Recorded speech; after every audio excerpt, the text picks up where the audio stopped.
पराग मोटिबा को दवाई खाने को बोलता है, लेकिन मोटिबा साफ मना कर देती है और कहती है, ये दवाई तू अनुपमा को खिला, हम जिए या मरे तुझे क्या फर्क पड़ता है।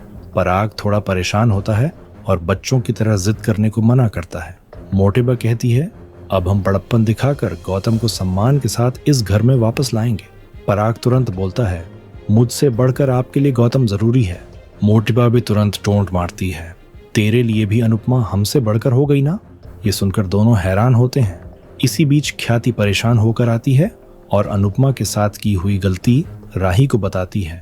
दूसरी तरफ डांस रानी बेहद खुश होती हैं और ताली बजाती हैं। सरिता अनुपमा को बताती है, मनोहर जी को अर्जेंटली मुंबई जाना पड़ा।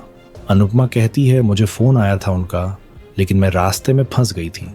साथ ही अनुपमा डांस रानी से उनके खुश होने का कारण पूछती है तो देविका बताती है, जब से हमने डांस कंपटीशन जीता है तब से हम सेलिब्रिटी बन चुके हैं। सरिता भी कहती है, हम लोकल सुपरस्टार हो गए हैं। तभी लीला भी तैयार होकर उनके साथ जाने के लिए आ जाती है। अनुपमा पूछती है, आप कहाँ जा रहे हो? तो लीला बताती है, जब आप लोग सेलिब्रिटी हो तो मैं सेलिब्रिटी की माँ हूँ, तो मैं भी साथ चलूंगी। जसप्रीत अनुपमा को बताती है, हम सभी को साड़ी के शोरूम ओपनिंग में बुलाया है रिबन काटने के लिए। जसप्रीत एक्साइटेड होकर बोलती है, हमें सेलिब्रिटी ट्रीटमेंट के साथ साथ रिबन काटने के पैसे भी मिलेंगे। पूरी डांस रानी खुश होती हैं। जसप्रीत कहती है, ये तो शुरुआत है, हम जब मुंबई जाएंगे तो वहां भी हमें प्रमोशन करके पैसे मिलेंगे। सरिता इन सब का क्रेडिट अनुपमा को देती है और बोलती है, तुमने हमें चोल से उठाकर एक चकाचौंध दुनिया दिखाई। देविका मुस्कुराकर कहती है कि हम तो स्टार्स की तरह ट्रीट हो रहे हैं। अनुपमा कहती है कि जब लोग हमें जानते हैं और हमारा सम्मान करते हैं तो बहुत अच्छा लगता है, लेकिन हमें ये नहीं भूलना चाहिए कि हमने शुरुआत कहाँ से करी थी। अनुपमा कहती है कि इस फेम का कोई भरोसा नहीं है, लेकिन ये जब तक है तब तक इसे खूब एंजॉय करो और इसकी कदर करो। इसी बीच जसप्रीत कहती है कि अब हमें अपना कमिटमेंट पूरा करके वापस मुंबई लौटना होगा।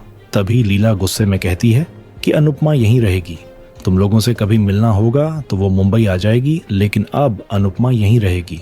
जसप्रीत ताना मारते हुए कहती है कि ऐसा इसलिए ताकि अनुपमा आपके लिए काम करती रहे। लीला कहती है कि वहां पर भी तुम उससे काम ही करवाओगी। जसप्रीत कहती है कि हमें अमेरिका वाले कंपटीशन की तैयारी करनी है। दोनों में बहस होती है। तभी देविका उन्हें रोकती है और चलने के लिए कहती है। बाबूजी अनुपमा को समझाते हैं कि तुम वही करना जो तुम्हें सही लगे, तुम हम में से किसी की भी मत सुनना। अनुपमा परेशान होती है। दूसरी तरफ ख्याति के सच से राही हैरान हो जाती है। पूरा कोठारी परिवार चौंक जाता है। ख्याति कहती है कि मुझे गुस्से में सही गलत का फर्क दिखाई नहीं दिया, मैंने गुस्से में ये सब कर दिया। राही गुस्से में कहती है कि मम्मी की आंखों की रोशनी हमेशा के लिए जा सकती थी, आप इतना नीचे कैसे गिर गई। ख्याति दुखी होती है और बताती है कि अनुपमा को ये बात पता है। ख्याति उसे पूरी बात बताती है। राही हैरान होती है। ख्याति कहती है कि अनुपमा की खामोशी ने मुझे तोड़ दिया। ख्याति रोते हुए सबसे माफी मांगती है। तभी पराग कहता है कि आप पराग कोठारी की पत्नी थी, अब आप सिर्फ वसुंधरा कोठारी की बहू हैं। प्रेम दुखी होकर कहता है कि आप में और गौतम में क्या फर्क रहा। मोटिबा भी कहती है कि अनुपमा के पीछे से वार नहीं करना चाहिए था। राही का दिल भर आता है और वो शिकायत करती है कि आप लोगों ने कभी मुझ पर भरोसा ही नहीं किया। ख्याति माफी मांगती है। पराग कहता है कि आपका गुनाह भी गौतम के समान ही है, अब आपके साथ क्या होना चाहिए। तभी ख्याति खुद ही घर छोड़ने का फैसला करती है। ये सुनकर सभी हैरान हो जाते हैं। दूसरी तरफ डांस रानी रास्ते में जा रही होती है और लोग आकर उनके साथ फोटो खींचने लगते हैं। वो सभी बेहद खुश होती हैं। एक लड़की अनुपमा को गिफ्ट देती है। अनुपमा खुश होती है। सरिता अनुपमा से कहती है कि सबको धन्यवाद, कहते कहते मेरा गला सूख गया है। अनुपमा कहती है कि एक बड़ा धन्यवाद भगवान को भी कहिए कि उन्होंने हमें सबको धन्यवाद कहने का मौका दिया है। देविका कहती है कि यह मौका जिंदगी में सिर्फ एक बार ही मिलता है, इसलिए जब भी ऐसा मौका मिले तो इसे अच्छे से एंजॉय करना चाहिए। अनुपमा भगवान को धन्यवाद कहती हैं। इसी बीच कोई दूर से उन्हें देख रहा होता है। इधर लीला सोचती है कि मैं अनुपमा को यहीं पर रोक लूंगी और उसके बाद अनुपमा जहां पर भी जाएगी मैं उसके साथ जाऊंगी। मैं भी फेमस हो जाऊंगी और सब लोग मुझे भी रिबन काटने के लिए बुलाएंगे, विदेश से भी लोग मुझे बुलाएंगे। देविका लीला को छेड़ती है। सभी हंसते हैं। एक आदमी देविका के साथ फोटो लेने के लिए आता है तो लीला कहती है कि डांस रानी के साथ फोटो लेनी है तो पैसा लगेगा। वो आदमी कहता है कि मेरे पास पैसे नहीं हैं वो चला जाता है। देविका कहती है कि ये तो बहुत अच्छा आइडिया है, हम साड़ी पर क्यूआर कोड प्रिंट करवा लेते हैं ताकि लोग उस पर पैसे भेजें और फोटो खिंचवाएं। ये सुनकर लीला सपने में खो जाती है और देखती है कि लोग उसके साथ फोटो खिंचवाते हैं। लीला बेहद खुश हो जाती है। लीला सपने से बाहर निकलती है तो देविका उसके साथ मजाक करती है। सभी वहां से चले जाते हैं। दूसरी तरफ ख्याति परेशान होती है। ख्याति को खुद की गलती पर अफसोस होता है और वो कहती है कि मैंने अनुपमा को हराने की कोशिश में सब कुछ खो दिया। ख्याति रोने लग जाती है और गुस्से में खुद को ही थप्पड़ मारती है।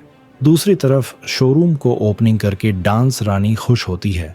लीला बताती है कि शोरूम वालों ने खुद उन्हें साड़ियां गिफ्ट करी हैं। इसी बीच देविका की हालत खराब होती है। अनुपमा उसे नोटिस करती है और पूछती है तो देविका कहती है कि मैं थक गई हूँ। वो आराम करने के लिए जाने लगती है, तभी उसे चक्कर आते हैं। अनुपमा उसे संभालती है और पूछती है कि क्या हुआ। देविका मजाक में कहती है कि कुछ नहीं, बस मरने वाली हूँ। अनुपमा कहती है कि कुछ भी मत बोलो, तुम्हें चक्कर आ रहे थे। देविका कहती है कि इस उम्र में कमजोरी और चक्कर आना नॉर्मल है। अनुपमा कहती है कि तुम्हें उस दिन भी चक्कर आ रहे थे, ये नॉर्मल नहीं है। देविका बहाना बनाती है और चली जाती है। अनुपमा परेशान होती है और सोचती है कि ऐसा लग रहा है कि देविका कुछ तो छुपा रही है।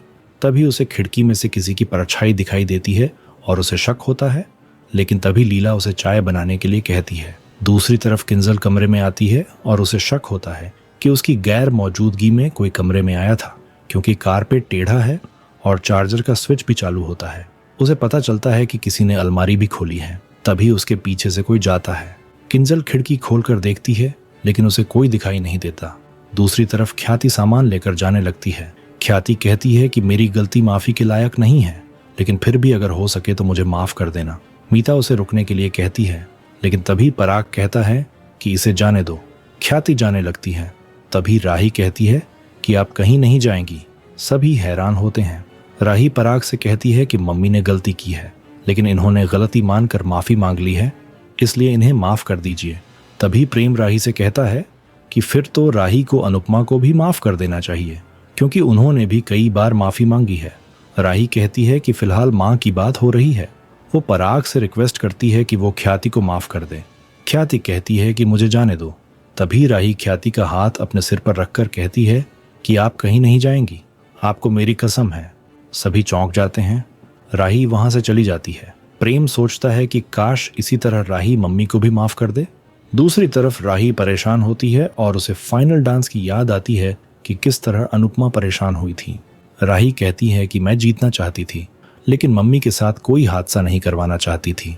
वो अकेली थी, फिर भी जीत गई। भगवान का शुक्र है कि उन्हें कुछ नहीं हुआ, वरना मैं तो गिल्ट में ही मर जाती। वो इतनी तकलीफ में थी, फिर भी उन्होंने कुछ नहीं कहा।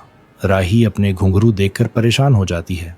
दूसरी तरफ अनुपमा और लीला देखती है कि फ्रिज में से दूध और खाना गायब है। दोनों परेशान होती हैं। तभी वो दोनों देखती हैं कि कोई खाना खाकर भी चला गया और झूठी प्लेट छोड़कर गया है। आने वाले एपिसोड में देखने को मिलेगा कि रात में अनुपमा को घर में किसी के चलने की आवाज आती है। अनुपमा को गौतम की धमकी याद आती है और वो सोचती है कि कहीं गौतम तो उसके घर में नहीं आया है। अनुपमा घर में ढूंढती है, तभी उसे किसी की परछाई दिखाई देती है। आपको क्या लगता है, ये घर के अंदर छुप के कौन बैठा है, तोशु या फिर गौतम? कमेंट करके जरूर बताएं।